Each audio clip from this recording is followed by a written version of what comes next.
안녕하세요. 저는 40대 초반 여자입니다. 심심하다고 생각할 정도로 제 인생에서는 큰 사건들이 일어난 적이 없어요. 병원에 입원할 정도로 다친 적도 없고 경찰서에 가본 적도 없이 무난하게 잘 살아왔던 것 같습니다. 그런 저에게도 아주 폭풍처럼 휘몰아쳤던 엄청난 일이 닥치게 되었죠. 지금은 모두 정리가 되어 이렇게 이곳에 사연까지 남길 수 있을 정도로 마음이 많이 안정되었는데요. 그때는 정말 너무 힘들었고 제 인생이 완전히 바닥까지 갈 수도 있는 상황이었으니 지금 생각해도 아찔하네요. 제 기막힌 이야기 한번 들어봐 주시겠어요? 저는 작은 회사를 다니다가 30 초반에 동네 번화가에 화장품 가게를 열게 되었어요. 정말 감사하게도 가게가 잘 되어서 지금까지도 같은 자리에서 계속 가게를 하고 있답니다. 10년이 넘은 시간 동안 한자리에 있으니 친한 단골분들도 정말 많고 근처 상가에서 일하시는 분들과도 두루두루 친하죠. 작게 하는 거지만 이것도 사업이라고 신경 쓸 것도 많고 해야 할 것도 참 많답니다. 그래서 저는 항상 밤늦게까지 문을 열어두고 일을 하곤 했어요. 직장에 다니는 친구들과는 시간도 잘 안 맞아서 점점 만나는 횟수도 줄어들고 주변 상가의 친한 지인들과 수다 떠는 낙으로 하루를 보내곤 했죠. 그래서 연애도 거의 해보지 못한 채 벌써 나이가 40이 넘었더라고요. 부모님도 계속 결혼을 얘기하시고 친구들의 아이들이 벌써 초등학교에 들어가는 걸 보면서 왠지 초조해지기도 했답니다. 하루는 같은 상가에서 남성복 가게를 하는 친한 지인이 은근슬쩍 말을 꺼내더라고요. 언니는 연애할 생각 없어? 우리 가게에 종종 오는 단골이 있는데 사람이 괜찮아 보이더라. 내가 물어보니까 언니보다 3살 어린데 싱글이래. 나이가 40인데 아직도 혼자면 어디 문제 있는 거 아니야? 그럼 언니는 뭐 문제 있어? 요즘은 다 늦게 하잖아. 그냥 편하게 한번 만나봐.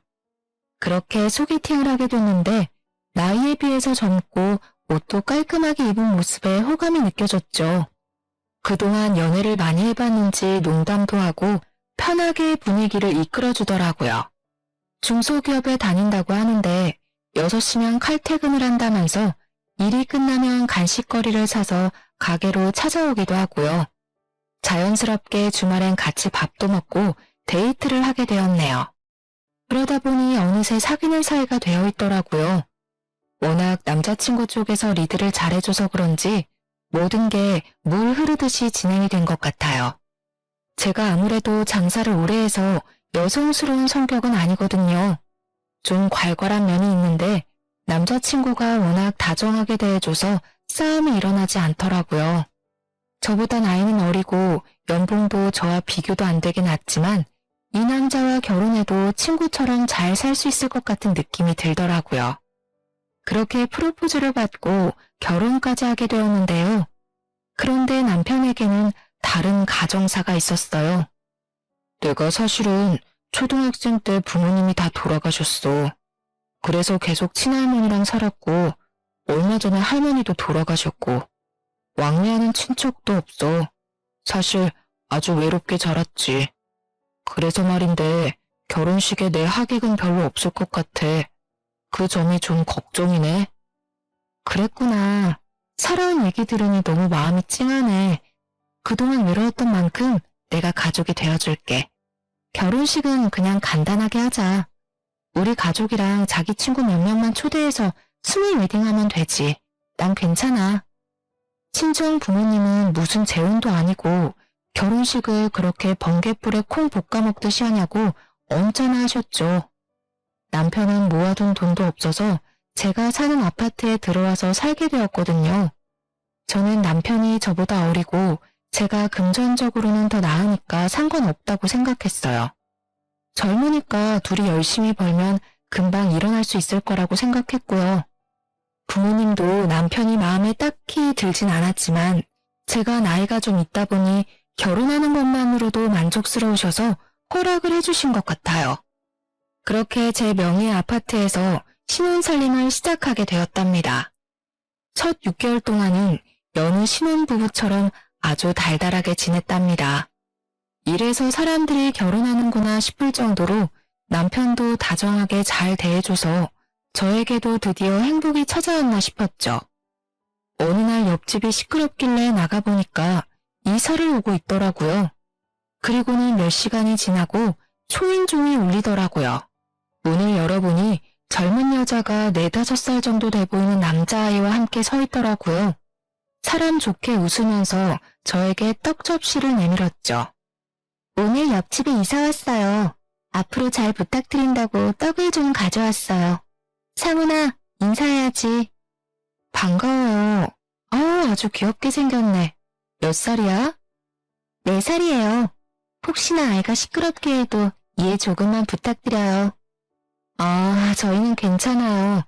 우린 저녁 늦게나 들어와서 듣지도 못할 텐데요.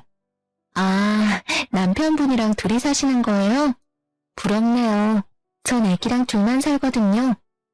제가 당황해서 대답을 고민하던 사이 갑자기 애가 우리 집으로 쏙 들어가 버리는 거예요. 애를 잡으려고 옆집 여자도 저희 집으로 들어왔습니다. 그래서 얼떨결에 같이 차 한잔 마시면서 이야기를 더 나누게 되었죠. 저보다 7살이나 어린데 혼자 아이를 키운다니 짠한 마음이 들더라고요. 대화해보니 나쁜 사람 같지 않고 해맑은 성격인 것 같아서 조금씩 친해지게 되었답니다. 아이가 어린이집에 가는 시간 동안 잠깐 아르바이트를 하는 게 전부라 형편도 그렇게 좋아 보이진 않더라고요. 저도 결혼을 했으니 저와 남편을 닮은 아이를 갖고 싶은 마음이 컸거든요. 그래서 나름대로 노력을 하고 있는데 잘 되지 않아 병원에 가야 될지 걱정을 하던 차였어요. 옆집 아이를 보니 저를 보고 웃고 장난치는데도 너무 귀엽고 예뻐서 저런 아들 하나 가졌으면 좋겠다는 생각이 저절로 들더라고요. 그러다 보니 아이하고도 장난치며 점점 스스럼 없이 지내게 되었죠. 제가 화장품 가게를 하다 보니 샘플이나 남는 화장품이 많거든요. 그래서 몇 번 화장품을 가져다 주니까 자기 나름대로 남을 묻혔다고 가져다 주고 과일도 갖다 주면서 서로의 집을 왕래하는 경우도 늘어나게 되었어요. 하루는 남편과 함께 출근하려고 현관문을 열었는데 마침 옆집 여자도 나오더라고요. 그런데 운동을 하러 가는 건지 착 달라붙는 레깅스와 짧은 티셔츠를 입고 있더라고요. 옆집 여자의 늘씬한 라인이 그대로 드러나는 옷이었어요. 어머, 언니, 딱 마주쳤네요. 어머, 남편분은 처음 뵙네요. 안녕하세요. 옆집 여자가 간드러지는 목소리로 남편한테 인사를 하더라고요. 남편도 옆집 여자를 빤히 보며 인사를 하는데 기분이 좀 그렇더라고요. 옆집 여자는 현관 복도에 배달된 생수 상자를 옮기려는 듯이 엉덩이를 높게 쳐들고 상자를 낑낑대며 밀기 시작하더라고요. 어찌나 자세가 민망한지 엉덩이를 한 대 쳐버리고 싶은 충동까지 일더라고요. 남편이 힐끔대길래 얼른 엘리베이터 쪽으로 등을 빨리 떠밀어 버렸답니다. 저는 사실 좀 살집이 있는 편이거든요. 나이가 있어서 그런지 날씬한 여자를 보면 좀 부럽긴 하더라고요. 그래도 그렇지 아침부터 그렇게 딱 붙는 옷을 입는 건 좀 아니지 않나요? 하루는 남편이 야근이라면서 밤늦게 온다고 하더라고요. 혼자 저녁 먹을 생각을 하고 있는데 초인종이 울렸어요.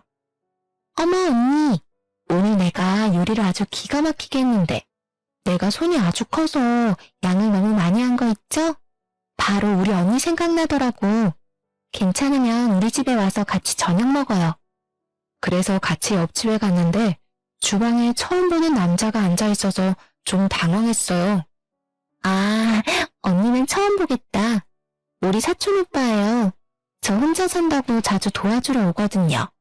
오늘도 형광등 갈아준다고 왔네요. 오빠가 사람이 진짜 괜찮은데 아직도 여자친구가 없어서 큰일이야. 저는 사촌 오빠라는 남자와 어색하게 인사를 나눴어요. 좀 불편해서 그냥 집에 가고 싶었지만 예의가 아닌 것 같아서 그냥 식탁에 가서 앉았죠. 차려준 걸 보니 식사보다는 안주에 가까운 메뉴가 많더라고요. 역시나 옆집 여자가 술을 들고 왔어요. 마침 우리 아이도 오늘 친정집에 가서 자게 됐거든요. 그래서 오랜만에 사촌 오빠랑 회포 좀 풀려고 그랬는데 언니도 와서 딱 좋네요. 아, 그런데 오빠분 불편하실 것 같은데. 그냥 두 분이서 편하게 드세요. 그냥 난 집에 갈게. 아닙니다. 이경준이라고 편하게 불러주십시오. 이렇게 아름다운 분과 함께 있으니까 전 더 좋은데요. 같이 한잔 하시죠. 사촌 오빠랑 언니랑 아마 동갑일걸요?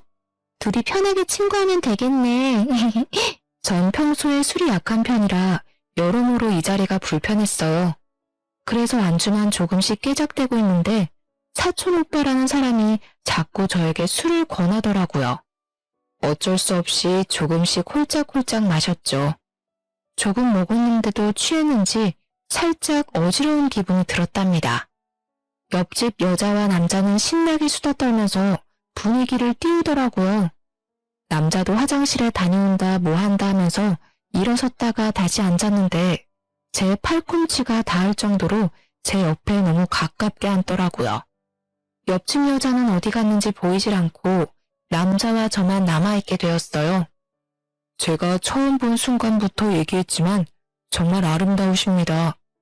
그러면서 남자가 제 손목을 슬쩍 잡는 게 아니겠어요? 저는 너무 놀라서 벌떡 일어났습니다. 지금 뭐 하시는 거예요? 저 유부녀예요. 동생한테 못 들으셨어요? 저는 기분이 너무 불쾌해져서 집으로 와버렸어요. 그 일이 있은 후에는 일부러 옆집이 나가는 소리가 들리면 한참 후에 나가는 식으로 옆집 여자를 좀 피하려고 했답니다. 그렇게 시간이 꽤 흘렀을 때였는데요. 저녁밥을 하고 있는데 초인종이 울렸어요. 직감적으로 옆집 여자라는 생각이 들어서 문을 안 열려고 했는데 글쎄 남편이 이미 열었더라고요. 어쩔 수 없이 현관으로 나가보니 옆집 여자가 끈 나시티 하나에다 짧은 반바지만 입고 서 있는 거 있죠? 언니, 요즘 많이 바쁜가 봐요. 통 얼굴을 못 보네요. 우리 아들이 먹고 싶다고 해서 김밥 좀 많이 했거든요. 좀 드셔보세요. 아이고, 나가서 사 먹는 김밥처럼 정말 잘 싸셨네요. 정말 잘 먹겠습니다. 잠깐 들어오실래요? 이제 밥 먹어야 되는데 들어오긴. 밥을 벌써 다 해서 김밥은 내일 아침에 먹으면 되겠네. 암튼 고마워. 잘 가. 저는 옆집 여자를 서둘러 보내버리고 남편도 얼른 식탁에 앉으라고 큰 소리를 냈죠. 남편이 마지못해 와서 밥을 먹더라고요. 당신보다 나이가 한참 어려서 그런가? 애엄마인데도 엄청 몸매가 좋으시네. 누가 보면 당신이 애엄마인 줄 알겠어. 나이가 어린 건 어떻게 알아? 내가 말도 안 해줬는데. 아, 딱 보면 몰라? 훨씬 어려 보이는구만. 당신도 관리 좀 해. 맨날 가게에서 앉아만 있으니까 뱃살이 더 나오잖아. 좀 그만 좀 먹고. 나이 많아서 살도 안 빠지는 거 몰라? 가뜩이나 몸매가 훤히 드러나는 옷만 입는 옆집 여자도 거슬리는데 남편이 자꾸 옆집 여자와 저를 비교하니까 화가 솟구쳤습니다. 그 후로도 옆집 여자가 몇 번을 망치를 빌리러 온다거나 뭘 물어본다거나 한다면서 자꾸 밤에 찾아오더라고요.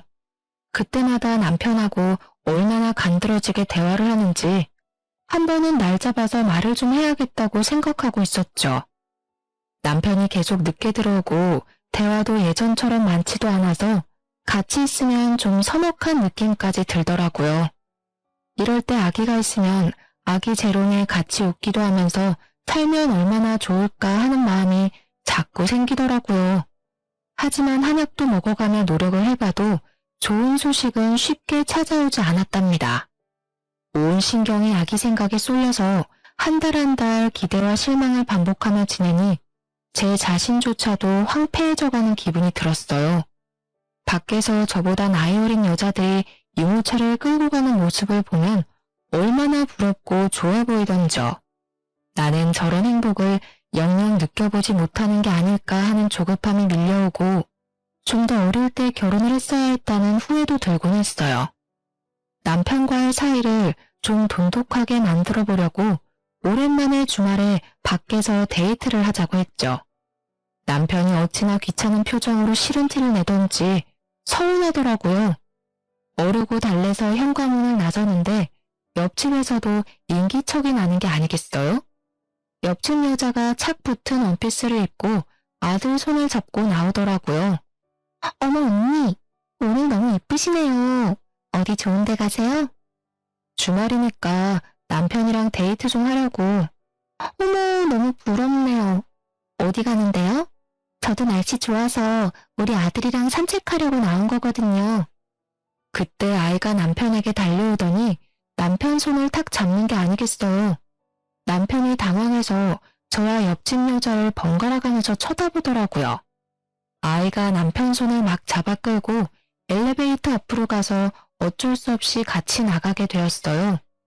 아파트를 나서서 걸어가는데 아이가 남편 손을 꾹 잡고 걷고 그 옆에 어느새 옆집 여자가 붙어서 걸어가고 있더라고요. 엉겁결에 저는 맨 뒤로 뒤처져서 따로 걷게 되었죠. 그때 지나가던 할머니들이 세 사람을 보면서 한마디씩 하더라고요. 아이고, 날이 좋아서 가족이 놀러 가나 보네. 좋을 때다, 좋을 때야. 아기가 지아빠를 쏙 빼닮았네. 마누라가 훨씬 어린가 보네. 남편은 들은 건지 안 들은 건지 그저 애 손에 끌려서 쫄쫄 따라가고만 있었죠. 뒤에서 세 사람을 보니까 할머니들 말대로 잘 어울리는 것 같아서 왠지 서글픈 기분이 들더라고요. 그래서 얼른 앞으로 달려가서 남편 팔짱을 끼고 걸음을 재촉했어요. 우리가 극장에 가야 돼서 좀 서둘러야 할 것 같네요. 그럼 다음에 봐요. 제가 남편을 데리고 빨리 걸으니까 옆집 여자가 입을 삐죽이더라고요. 저는 그렇게 옆집 여자와 아이를 남겨두고 남편과 차를 타고 출발을 했죠. 그렇게 남편과 극장에 갔지만 남편이 자꾸 틱틱대서 분위기를 다 망치고 말았어요. 결국 대판 싸우고 저녁도 안 먹고 집에 와서 쫄쫄 굶었답니다. 그렇게 남편과 저는 숨만 쉬어도 싸우기 시작했는데요. 결혼 초기만 해도 남편은 생활비를 꼬박꼬박 줬었거든요. 금액은 사실 적었지만 고마운 마음으로 받아서 아껴 쓰려고 노력했어요. 사실 벌이는 제가 더 괜찮았기 때문에 그걸로 남자 자존심을 갉아선 안 된다는 마음이 커서 제가 얼마 버는지도 말하지 않았었고요. 그런데 시간이 갈수록 남편이 자꾸 돈을 요구하기 시작하더라고요. 어느 날은 10만 원, 어느 날은 50만 원, 이런 식으로 자잘하게 자꾸 돈을 빌려달라고 했어요.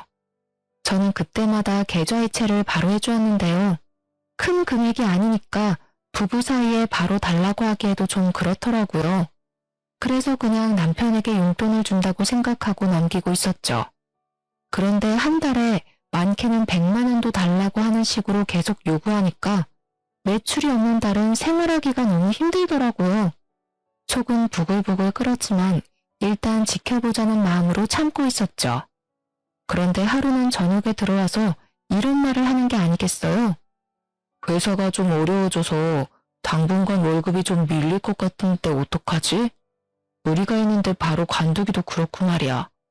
앞으로 생활비는 못 줄 것 같아. 언제까지 월급을 안 준대? 그러면 새로운 회사를 좀 찾아보는 게 낫지 않아? 사장님이랑 내가 쌓은 정이 있는데 어떻게 바로 팽하냐? 너는 장사를 해서 그런지 참 매정하다. 너 돈 잘 벌잖아. 월 수입이 얼만지 말 좀 해봐. 나도 많이 못 벌어. 당신 월급보다 좀 더 많은 정도야. 거짓말 하지 마. 남편한테는 솔직하게 말을 해줘야지. 내가 뭐 네 돈 들고 도망이라도 간대? 왜 그렇게 숨겨? 한 달 매출이 얼만데? 매달 들쑥날쑥이라 딱 말하기가 좀 그래서 그래.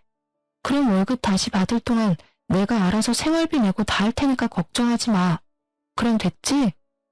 아씨 진짜 비싸게 구네. 대충 얼마인지 말하면 될걸. 네가 이렇게 우리 사이에 벽을 만드니까 그렇게 갖고 싶다는 애도 안 생기는 거 아니야. 그게 무슨 황당한 논리야? 매출 알고 싶어하는 당신이 더 어이없어. 나도 당신 월급 정확히 모르잖아. 생활비도 그동안 30만 원 줬으면서 뭐 얼마나 많이 줬다고. 너 참 사람 은근히 무시한다. 옆집 여자 좀 봐. 말도 얼마나 사근사근하게 하고 남자를 시켜 세워주냐. 가서 좀 배워. 어? 지금 말 다 했어? 그리고 당신이 옆집 여자를 얼마나 한다고 그딴 소리를 해. 제가 화를 내자 남편은 짜증을 내면서 얼른 안방으로 들어가 버리더라고요. 맞아요. 생활비 30만 원 받으면서 저녁마다 고기 반찬해서 차려주고 청소며 빨래며 살림도 다 한 게 바로 접니다. 저는 그래도 혼자 일하니까 남편은 회사에서 얼마나 사람들에게 시달릴까 싶어 제가 다 도맡아 했어요. 저보다 나이도 어리지만 그래도 남편이니까 청소기 한 번을 돌린 적이 없어도 대우해주려고 노력했네요. 그랬더니 점점 도가 지나치더라고요. 집에 오면 고개를 핸드폰에 쳐박고 저를 한번 쳐다보지도 않은 날이 늘어났답니다. 제가 대화를 해보려고 하면 귀찮아하면서 오만상을 찡그리고요. 당연히 아기를 준비하는 과정도 성의가 없었죠. 약속을 미루기 일쑤고 술 먹고 밤 늦게 들어오기도 하고요. 그런 남편의 모습을 보며 저도 점점 마음을 닫게 되더라고요. 늦게 결혼한 만큼 알콩달콩하며 행복하게 살고 싶었는데 이건 집에 청소년 남자를 키우는 기분이 들기까지 했어요. 제가 원하던 결혼의 모습과는 너무 달라서 이럴 바엔 차라리 예전처럼 혼자 자유롭게 살고 싶다는 마음이 들었죠. 그러던 어느 날 남편의 숨겨진 모습을 보게 된 날이 있었어요. 어김없이 술 냄새를 풍기며 밤 늦게 들어와서는 방으로 들어가려는 제 팔목을 거칠게 잡더라고요. 나 차 좀 바꿔줘. 사고가 나서 차가 없어. 뭔 소리야? 말을 똑바로 해. 차가 없다니. 사고는 언제 났는데 이렇게 멀쩡해? 아무튼 사고 나서 차 폐차시켜버렸으니까 당장 차 좀 한 대 뽑아줘. 당신 능력 있잖아. 응? 야밤에 뭔 호두깨 같은 소리를 하고 있어. 오늘 아침만 해도 멀쩡했던 차를 폐차시킨 게 말이 돼? 그럼 당신도 병원에 있어야지. 폐차시켰던 증거 있어? 증거 보여줘봐. 아이씨, 무슨 증거야. 누가 꼰대 아니랄까봐 진짜. 야, 하늘 같은 남편이 차 뽑아달라면 알았다고 하면 될 것이지. 뭔 말이 그렇게 많아? 안 되면 할부로라도 사줘. 당장 타고 다녀야 될 거 아니야. 내가 내일 계약할 테니까 당신이 명의만 좀 빌려줘. 말도 안 되는 소리 그만해. 차 사기만 해봐. 당장 급하면 내 차 타고 다녀. 그럼 되잖아. 어이씨, 진짜 더럽게 말 안 통하네. 남편은 갑자기 소리를 지르면서 집안의 물건들을 다 내던지기 시작했어요. 텔레비전부터 시작해서 청소기, 그릇들까지 닥치는 대로 깨부수는데 너무 놀라고 무서웠답니다. 남편이 이렇게 폭력적인 모습이 있는지 전혀 몰랐었는데 눈까지 희번뜩해서 난장판을 치는 걸 보니 내가 생각했던 사람이 아니었다는 생각이 퍼뜩 들더라고요. 저는 울면서 그만하라고 소리를 질렀어요. 남편은 씩씩대며 집안을 휘젓고 다니다가 문을 박차고 나가버리더라고요. 그렇게 남편은 3일 동안 집에 들어오지 않았어요. 저는 혼자서 남편이 부순 물건들을 다 치워야 했죠. 지금도 그때 혼자 울면서 집을 정리했던 기억을 떠올리니 당시에 비참했던 기분이 떠올라 눈물이 날 것 같네요. 저 역시 남편에게 연락도 하지 않았는데 저녁에 집에 가보니 아무 일도 없었다는 듯이 텔레비전을 보고 있더라고요. 그러고는 자연스럽게 저한테 말을 걸고 그 일이 있었던 이전처럼 행동하는 게 아니겠어요? 지금 생각해보면 그때 남편이 하는 대로 넘어갔으면 안 되었는데 바보 같던 저는 사과 한마디 못 받고 그렇게 구렁이 담 넘어가듯이 넘어가는 남편을 받아줬네요.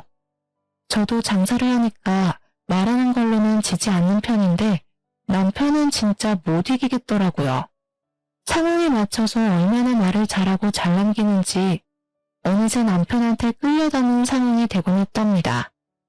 그렇게 다시 평범한 일상을 지내고 있었는데 가게로 옆집 여자의 사촌 오빠가 찾아온 게 아니겠어요. 어떤 남자 손님이 자꾸 저를 흘깃거리길래 말을 건네려고 가까이 가보니 그 남자더라고요. 제가 놀라서 쳐다보니까 남자가 씩 웃는데 기분이 좀 그렇더라고요. 그동안 잘 지내셨어요? 제가 찾아와서 놀라셨죠? 아, 네. 좀 당황스럽네요. 화장품 사러 오신 거예요? 여기가 제가 하는 가게인 거 알고 오신 거예요? 네. 이 근처에 뭐 사러 왔다가 여기서 화장품 가게 하신다고 사촌 동생이 말했던 게 기억이 나서요. 혹시나 들어와 봤는데 딱 여기 계셔서 저도 놀랐습니다. 점심 안 드셨으면 같이 드실래요? 저 혼자 먹으려던 참이거든요. 아, 먹을 시간이긴 한데 전 보통 배달시켜서 간단하게 먹어요. 그러지 마시고 나가시죠. 제가 아주 맛있는 거 사드릴게요. 오늘 날씨가 아주 좋아요. 바람도 쐬고 좋잖아요. 자자, 얼른요. 저도 좀 마음이 답답했었는데 산책하면 좋겠다 싶어 그냥 따라 나섰어요. 근처에 맛있는 식당을 안다면서 저를 이끌더라고요. 그래서 20분 정도를 천천히 걸어가며 얘기를 나눴죠. 주로 남자가 질문하고 저는 짧게 대답만 하는 식이었답니다. 저번에 일이 좀 걸리긴 했지만 옆집 여자에 대해 좀 알고 싶기도 해서 남자를 따라 나선 것도 있었고요. 은근슬쩍 옆집 여자에 대해서 물어봤는데요. 옆집 여자에 대해 얘기해 준 거라곤 혼인신고한 적 없이 아이 아빠와 살다 헤어져서 아이를 키우며 혼자 산다는 이야기였어요. 대부분 이미 알고 있던 거라서 딱히 놀랍지도 않았고 중요한 얘기는 해주질 않아서 좀 김이 빠졌죠. 그날 저녁에 집에 들어갔는데 남편이 옆집 아이와 함께 놀고 있는 게 아니겠어요? 둘이 아이가 가져온 로봇을 가지고 신나게 장난을 치고 있었는데 남편이 그렇게 아이와 잘 놀아주는지 처음 알았네요. 당신 어떻게 된 거야? 이렇게 늦은 저녁에 왜 옆집 애가 여기 있어? 갑자기 급한 일이 생겼다고 잠깐만 맡아달라고 부탁을 하더라고. 그래서 몇 시간만 봐주기로 했어. 이웃지간에 그 정도는 도울 수 있잖아. 그래 뭐. 근데 당신이 이렇게 애랑 잘 놀아주는지 몰랐네? 뭘 잘 봐. 그냥 같이 좀 놀아만 주는 거지. 아 시끄러워. 얼른 저녁이나 해. 애도 밥은 먹여서 보내야 할 거 아니야. 옆집 여자가 밉상이어도 애가 무슨 잘못이 있겠나 싶어 아이가 잘 먹을 만한 반찬으로 저녁을 준비하기 시작했어요. 어느새 남편과 아이는 안방에 들어가서 뭘 하는지 깔깔 웃는 소리가 거실까지 들리더라고요. 저는 밥 먹으라는 소리를 하려고 안방문을 살짝 열었는데 아이가 남편에게 아빠라고 말하는 걸 똑똑히 듣고 말았습니다. 한 번이면 모르겠는데 두 번이나 들어서 너무 놀라 문을 활짝 열었죠. 지금 얘가 아빠라고 하지 않았어? 분명히 들었는데? 뭔 소리야, 그런 적 없는데. 잘못 들었겠지. 내가 두 번이나 분명히 들었어. 아빠 이거 해줘. 이랬잖아. 당신은 못 들었어? 그랬나? 들은 것 같기도 하고. 아, 애가 말한 걸 뭘 그렇게 신경을 써. 배고파. 저녁 다 됐어? 남편은 또 어물쩍 넘어가더라고요.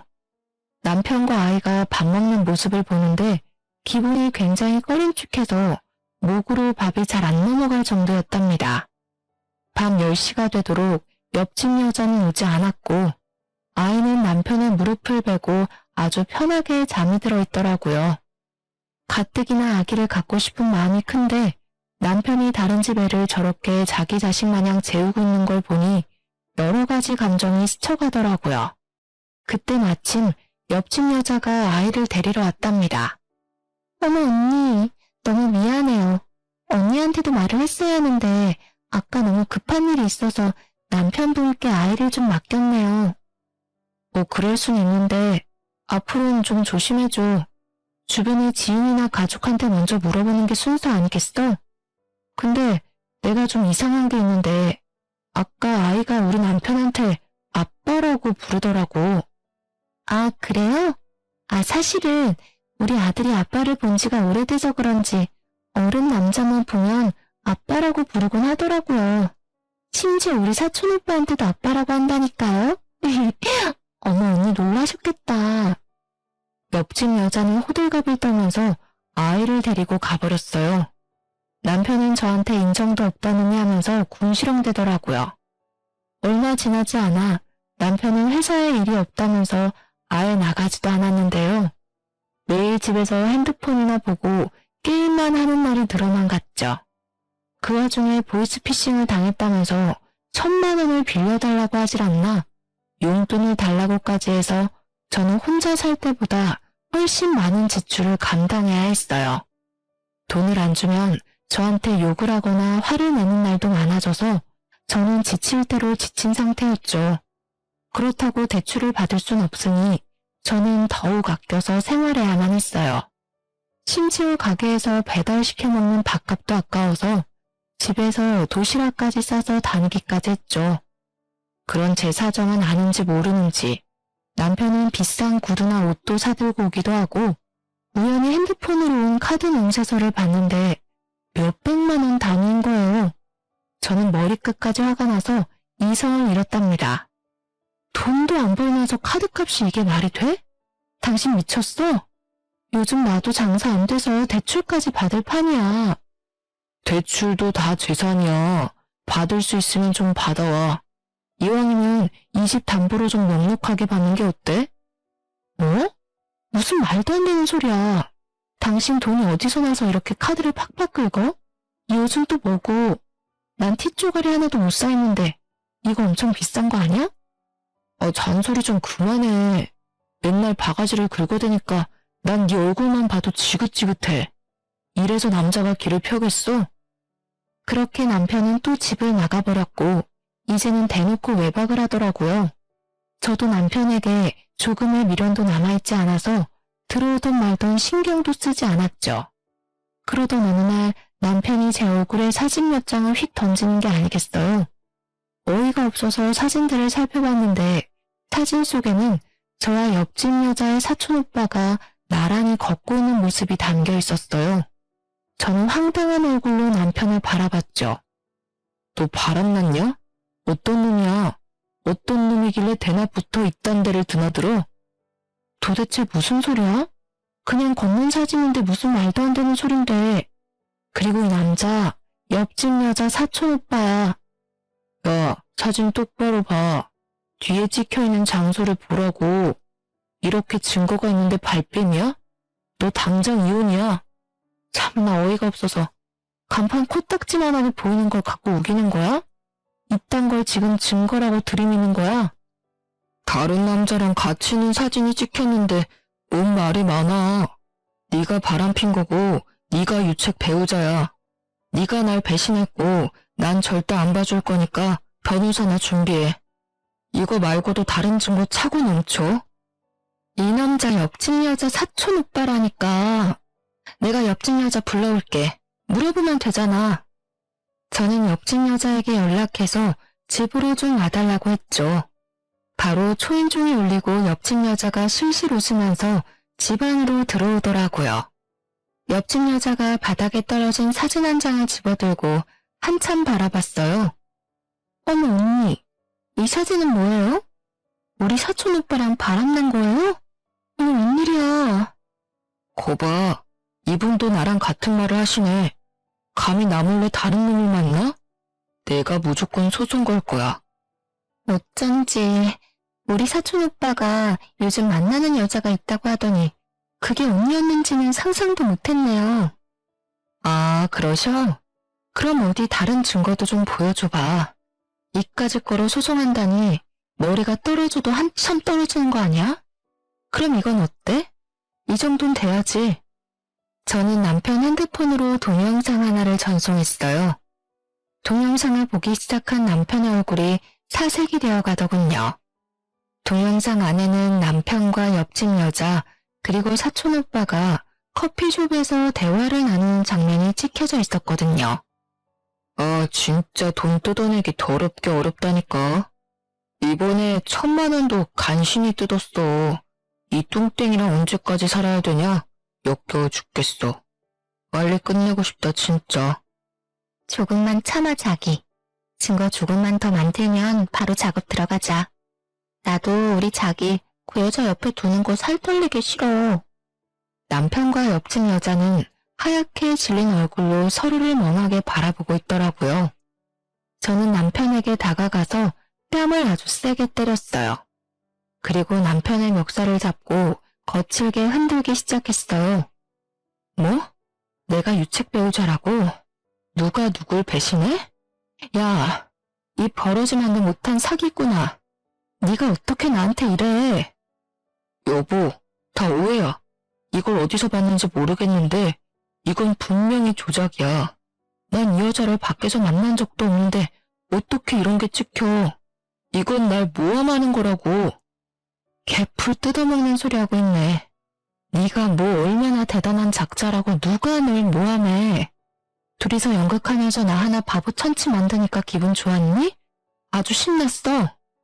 저는 바로 옆집 여자의 머리채를 확 휘어잡고 거칠게 양옆으로 흔들기 시작했어요. 머리카락을 한 움큼 뽑고서는 비명을 지른 옆집 여자를 바닥으로 밀어버렸죠. 옆집 여자가 고개를 바닥에 박고 덜덜 떨고 있더라고요. 사기칠 위인도 못 되는 이 무식한 것들아. 니네야말로 바닥까지 떨어질 준비해. 언니, 잘못했어요. 한 번만 봐주세요. 너무 살기가 어려워서 그랬어요. 우리 어린 아들을 봐서라도 한 번만 봐주세요. 네? 웃기고 있네. 네 그 애틋한 아들 오늘부로 못 볼 테니까 가거나 해도. 남의 눈에서 눈물 나게 하면 네 눈에선 피눈물 나는 법이라는 걸 확실히 알게 해줄게. 저는 옆집 여자에 대해서 여론으로 이상하다는 걸 느끼고 있었는데 사촌 오빠라는 남자와 밥을 한번 먹은 뒤로 그 남자가 뭘 숨기고 있다는 인상을 강하게 받았답니다. 마침 같은 건물에 흥신소가 있었는데 오며 가며 인사를 했던 기억이 있어서 한번 속는 셈 치고 찾아가 보게 되었어요. 사촌 오빠라는 남자에 대한 정보를 좀 찾아달라고 했더니 이틀도 안 돼서 알려주었는데요. 결과가 아주 놀랍더라고요. 그 남자는 옆집 여자와 친척 사이는 당연히 아니었고 사기 전과도 있는 사람이었어요. 저는 바로 남자에게 연락해서 한번 만나자고 했는데 아주 반기면서 바로 약속을 잡더라고요. 커피숍에서 마주한 남자는 아주 사람 좋은 웃음을 지으며 저를 은근한 눈빛으로 바라보는 게 아니겠어요. 그쪽이 누군지 다 알고 왔으니까 솔직하게 다 털어놓는 게 좋을 거예요. 그럼 그쪽은 형은 면하게 해줄 테니까. 지금이 마지막 기회예요. 또 감옥 가고 싶진 않잖아요? 제 말을 들은 남자의 표정이 순식간에 변했어요. 정색을 하고 말을 하는데 완전히 다른 사람 같았답니다. 그 두 사람이 다 짠 거고 저는 아는 게 없어요. 그냥 그쪽이랑 바람만 펴주면 3천만 원 준다고 해서 하게 된 거예요. 우리가 지금까지 뭘 한 것도 없고 난 잘못한 거 없잖아요. 난 빼줘요. 그니까 지금 싹 털어놓고 나한테 협조하라고요. 그리고 두 사람이랑 만났을 때 얘기하는 거 동영상 찍어서 나한테 넘겨요. 남자는 다시 감옥에 가는 게 싫었는지 바로 남편을 배신하고 모든 진실을 털어놓더라고요. 사실 남편과 사촌 오빠라는 그 남자는 20대 때부터 알고 지낸 친구 사이라고 해요. 둘 다 사기죄로 구치소에 갔을 때 만나서 지금까지 서로 사기치는 걸 도와주는 관계였던 거죠. 남편은 반반한 외모 믿고 외로운 여자들한테 접근해서 사귀는 척하면서 돈을 빌리고 사업한다고 투자도 받는 식으로 사기를 치고 다녔다고 해요. 그러다가 소송 이혼을 해서 승소하면 여자의 재산의 절반까지 받을 수 있다는 걸 알게 돼서 작정하고 사기 결혼까지 하기로 한 거죠. 돈을 잘 벌고 재산도 좀 있는 여자들을 찾아다니다가 우연히 옆 가게에서 장사하는 지인에게 제 이야기를 듣게 된 거고요. 그렇게 제가 남편의 첫 사기 결혼 상대가 된 것이었어요. 더 기막힌 건 옆집 여자는 남편과 오래 사귀고 사실혼 관계였다는 거죠. 그 아이도 당연히 남편의 아이였고요. 남편은 저와 결혼하고 혼인신고까지 하는 것을 성공한 뒤에 옆집으로 그 여자와 아이를 불러들이고 제가 사촌 오빠랑 바람이 나도록 만들려고 한 거였죠. 믿을 수 없는 현실 앞에서 앞으로 닥칠 일이 너무나 무서워 몸서리가 쳐졌답니다. 경찰서 한번 가보지 않고 살았던 제 인생에 이런 믿을 수 없는 사건이 벌어지다니 부모님 볼 면목도 없고 미치겠더라고요. 그동안 오래 장사하면서 좋은 사람인지 나쁜 사람인지 딱 알아볼 수 있다고 말하고 다니곤 했던 제 자신이 얼마나 창피했는지 몰라요. 남편에게 배신당한 것도 당한 거지만 도대체 어떻게 해결을 해야 하는지 깜깜하더라고요. 모든 진실을 알고 난 뒤에 혼자 가슴을 쳐가며 몇 날 며칠을 목 놓아 울었답니다. 무릎 꿇고 잘못했다면서 저를 회유하려는 남편을 차가운 눈빛으로 째려보았어요. 그동안 이 뱀 같은 남자의 새치하에 얼마나 농락을 당했는지요. 그래도 남편이라고 영양제까지 매일 갖다 바치면서 내조하려고 했던 제 자신이 불쌍하고 또 불쌍했어요. 여보, 잘못했어. 내가 머리가 어떻게 됐나 봐.